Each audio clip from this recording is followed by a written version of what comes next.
Okay, this morning, Gospel is from Mark, chapter 9, verses 14 through 29.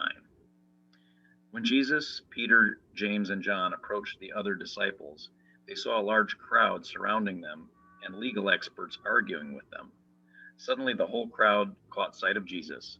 They ran to greet him, overcome with excitement. Jesus asked them, "What are you arguing about?" Someone from the crowd responded, "Teacher, I brought my son to you, since he has a spirit that doesn't allow him to speak. Wherever it overpowers him, it throws him into a fit. He foams at the mouth, grinds his teeth, and stiffens up. So I spoke to your disciples to see if they could throw it out, but they couldn't." Jesus answered them, "You faithless generation, how long will I be with you? How long will I put up with you? Bring him to me." They brought him. When the spirit saw Jesus, it immediately threw the boy into a fit. He fell on the ground and rolled around, foaming at the mouth. Jesus asked his father, "How long has this been going on?" He said, "Since he was a child. It has often thrown him into a fire or into water, trying to kill him. If you can do anything, help us, show us compassion." Jesus said to him, "If you can do anything, all things are possible for the one who has faith." At that, the boy's father cried out, "I have faith. Help my lack of faith." Noticing that the crowd had surged together, Jesus spoke harshly to the unclean spirit. "Mute and deaf spirit, I command you to come out of him and never enter him again." After screaming and shaking the boy horribly, the spirit came out. The boy seemed to be dead. In fact, several people said that he had died. But Jesus took his hand, lifted him up, and he arose. After Jesus went into a house, his disciples asked him privately, "Why couldn't we throw this spirit out?" Jesus answered, "Throwing this kind of spirit out requires prayer." Thank you, Joe.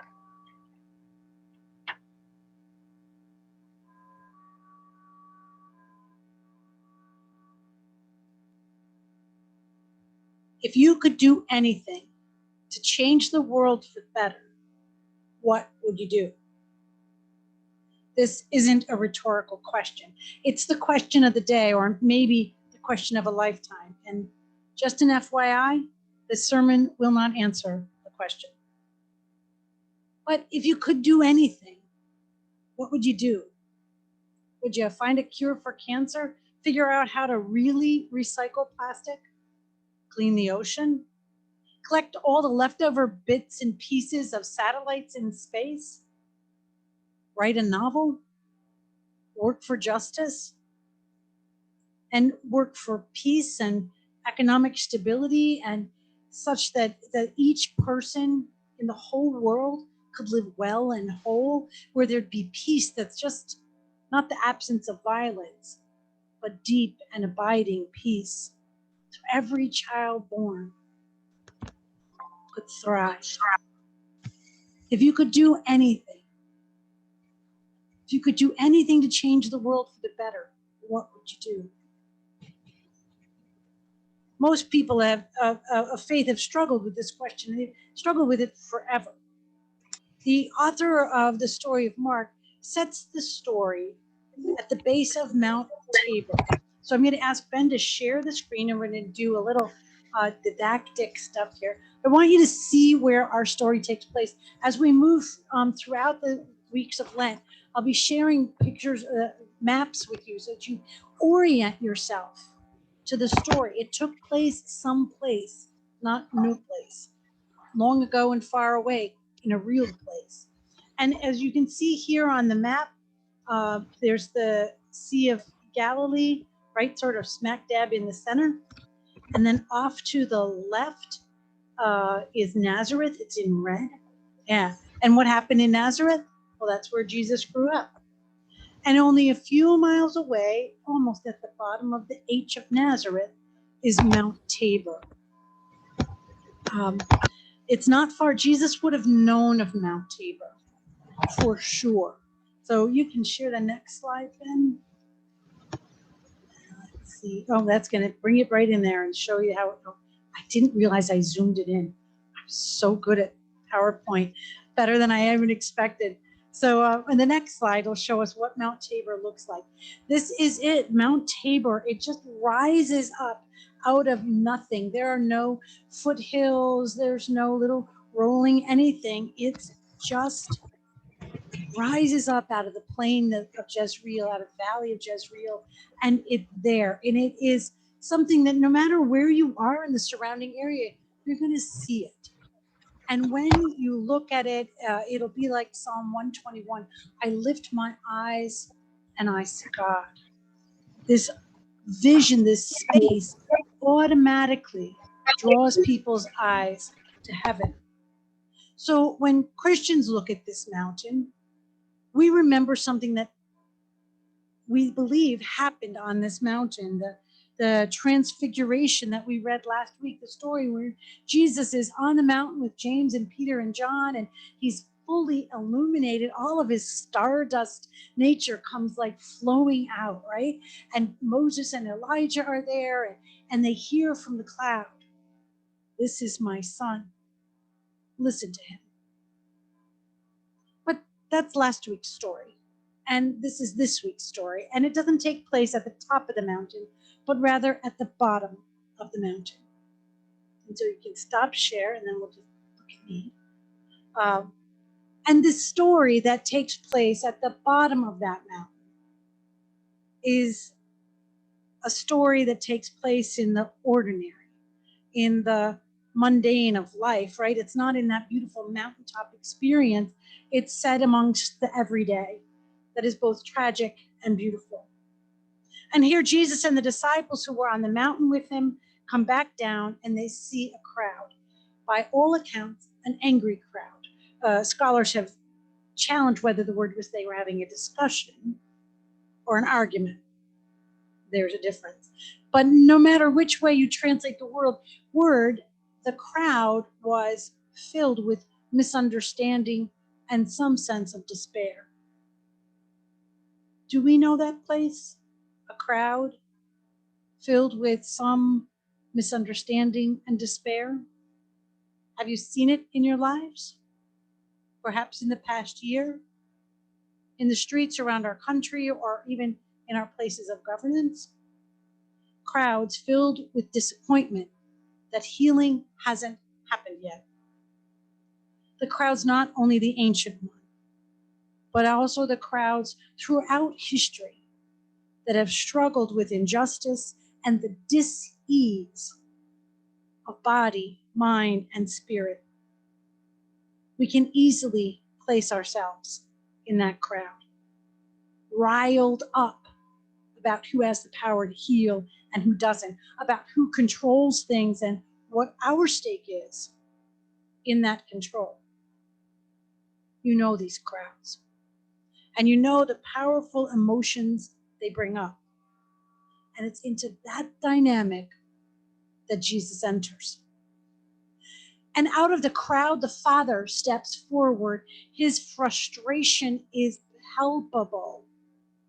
His Son is greatly afflicted. He's come for healing, and he cares not only for his Son, of course for his Son, but also for himself and his family and those around him that are doing the grueling work, the relentless work of caregiving and protecting the child and those around him.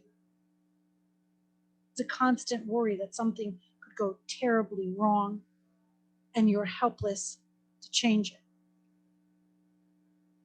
Is this coming to Jesus the last-ditch effort, a final action before he gives up? I wonder, because he comes with an if. All of his ifs. If only. If only. If only. How many times have you said, if only? We come like to the Father, to Jesus, with our prayers. If you are able. We come sometimes as a first action and sometimes as a last resort. But we come seeking healing and wholeness for ourselves in our own brokenness and for those we love. And when we dig deep and when we're willing to be vulnerable, we come for the healing of the world. And it's in our coming that we engage in wonder if it is true, God, if it is true that you can heal the lives broken by illness or inhumanity. Why haven't you done so yet? Is this perceived lack of action a reflection of your capability, God? I imagine the if of the Father hung in the air. It hung there, revealing the separation from God and from one another. It hung there in the air, from the voice of a father's heart to God. It hung there, and Jesus had to respond to it. He just had to. And he does it not with exasperation, which I'm surely was warranted, but with compassion and the simple declaration that all things are possible for those who have faith. If you could do anything to change the world for the better, what would you do? This story reveals yet more. As we look at the character of the son, we can wonder about the medical condition that he was experiencing, was it epilepsy or grand seizures or whatever, but that misses the point. I think his affliction is our affliction. What forces, what powers constrain us as individuals and society? What makes us thrash around and convulse? It may be a medical condition, but I think more often it's a social condition. One such condition is that of systemic racism. What is our reaction?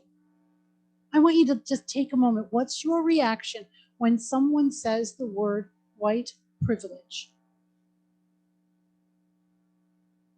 What does it feel like? Feel like emotion, not rational, not nothing, just the feeling. What does it feel like when someone looks at you and it says the words white supremacy and connects it with your life? I know in my own experience, I have convulsed. I have thrashed out when people have brought these issues and the power-laden words to my awareness. I struggle with it. I don't feel privileged. I've worked hard for what I have. But I've grown to recognize that as a white, middle-class American, I have a life that's different than my friends of color. My family, immigrants that they were not systematically excluded from opportunities. They came here because they wanted to, not because they had to. And they were not excluded. They could get government loans. They could go to good schools. They could live where they wanted and get jobs in the fields of their choice. They had economic opportunities simply because they were white. And they were able to accrue generational wealth that I benefit from. Now, yes, they worked hard. They were frugal. I can trace my family from the early 1600s or mid 1600s through the present day. So they have helped settle this nation. They worked hard and they encountered hardship and heartache. But simply because they were white, their lives were different.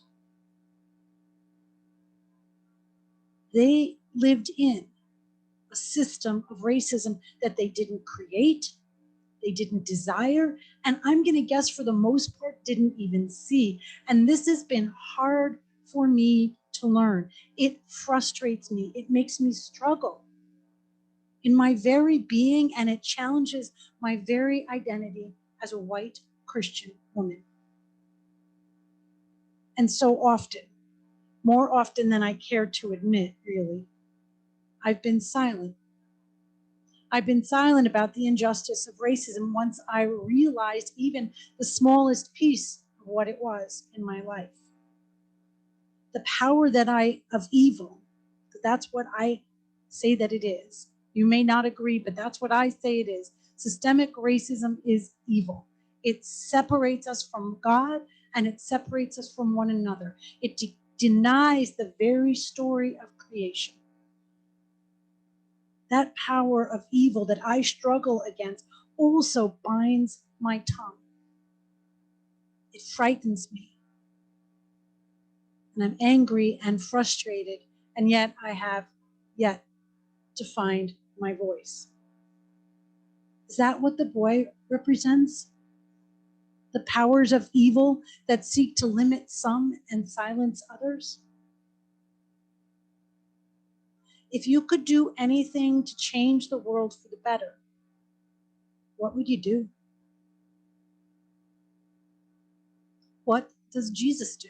That might be a place to start, right? What does Jesus do, right? He hears the Father. He hears the Father's frustration, and I can imagine Jesus being frustrated. Like, how many times do I have to tell you this? But he hears the frustration, and he responds with compassion. And he extends a hand of grace and mercy, casts out the demon, and then when the child appears to be dead, lifts him up. Love extends, that allows the boy not just to get up. That's not the word that's in the Greek. It's not just to get up. It's the word, like for Jairus' daughter and like for Jesus, that is resurrection. He extends a hand and the possibility of resurrection, that upside down hope for the world is there.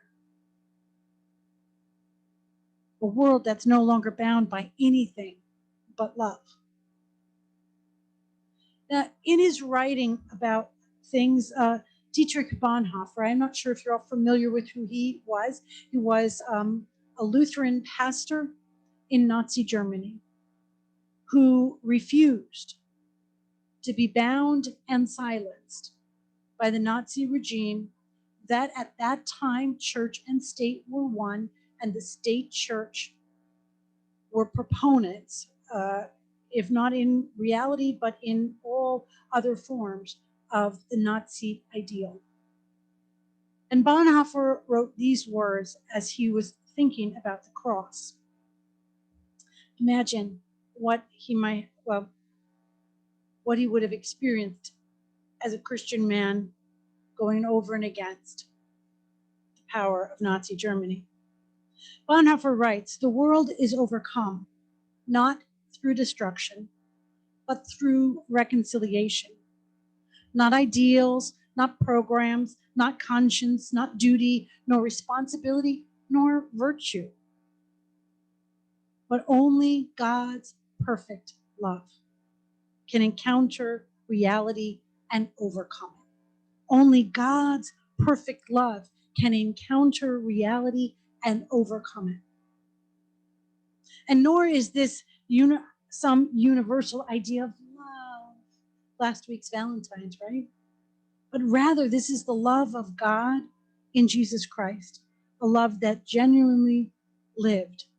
It's that love that does this, that overcomes the world. It's that love, that hand of grace and mercy that is extended to the Son and is extended to us, to allow us to have new life in Christ, where our bodies and our voices declare the power of that love. If you could do anything to change the world for the better, what would you do? Our story is not yet done. The disciples were there and they have been unable to heal the child. And that's so strange, because just in the chapter or so before, they'd been sent out by Jesus. They'd been commissioned and gone out, and they came back with stories of healings and possibilities of the way the disciples, had made God's love known in the world. And this day, they couldn't. And Jesus, again, in divine compassion and frustration, takes the disciples inside into a private place to teach and guide them. And he shows them the reality of God's steadfast love and the truth. This is a truth that I saw on Facebook, and may I ask Ben to share the screen again, because when they're in the, here's the statement, when that I think works for the disciples and for us. When God put a calling on your life, just as he did for the disciples, he already factored in your stupidity. That's the most comforting thing I've ever heard. Now, I don't like the word stupidity, so I would have changed it were I able really to say, God already factored in all of who you are. When we've been called by God, not because who you might become, but exactly because of who you are. And these days, we are the ones who are called to do the working and the living and the dying for the love of Jesus. We are the ones who are called, even if we, like the disciples, feel unable and ill-equipped. We're the ones to do the changing of the world.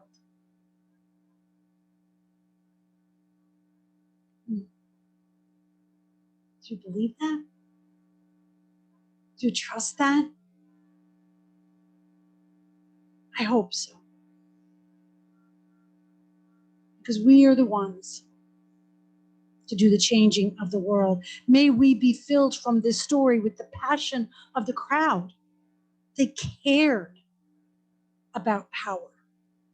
They argued about it. Let us engage in that struggle. Let us be filled with the love of a father